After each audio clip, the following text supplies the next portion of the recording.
Hola, en este video te enseñaremos cómo realizar una auscultación cardíaca correcta en menos de 3 minutos. La auscultación es clave para evaluar el ritmo, frecuencia y la presencia de soplos o sonidos anormales. Antes de comenzar, recuerda mantener un ambiente silencioso, mantener al paciente en una posición sentada o de cúbito y utilizar el diafragma para sonidos de alta frecuencia y la campana para sonidos de baja frecuencia. Ahora veremos los 4 focos cardíacos principales y qué debemos escuchar en cada uno. Para empezar, debemos localizar los focos cardíacos, que son 4. El foco aórtico se encuentra en el segundo espacio intercostal derecho. El foco pulmonar se encuentra en el segundo espacio intercostal izquierdo. El foco tricúspide está al borde esternal inferior izquierdo. Y por último, el foco mitral o apical está en el quinto espacio intercostal en la línea medio clavicular. En cada foco debemos identificar los ruidos S1 y S2. S1 es el cierre de las válvulas mitral y tricúspide. Se escucha mejor en el foco mitral. S2 es el cierre de las válvulas aórtica y pulmonar, más intenso en los focos aórtico y pulmonar.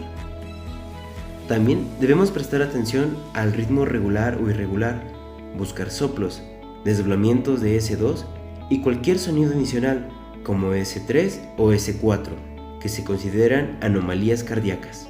Para una buena auscultación, recorre los focos en orden: aórtico, pulmonar, tricúspide y mitral.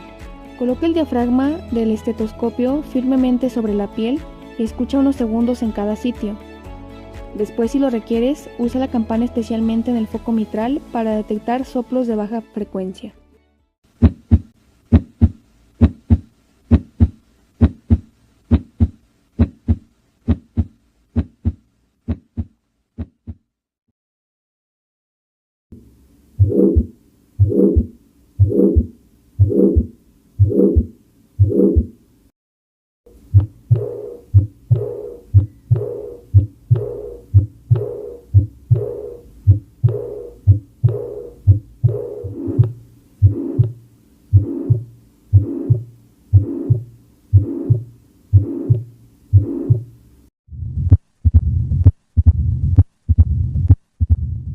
Recuerda que el paciente puede estar sentado o inclinado hacia adelante para escuchar mejor algunos ruidos, y en decúbito lateral izquierdo se acentúan los sonidos del foco mitral.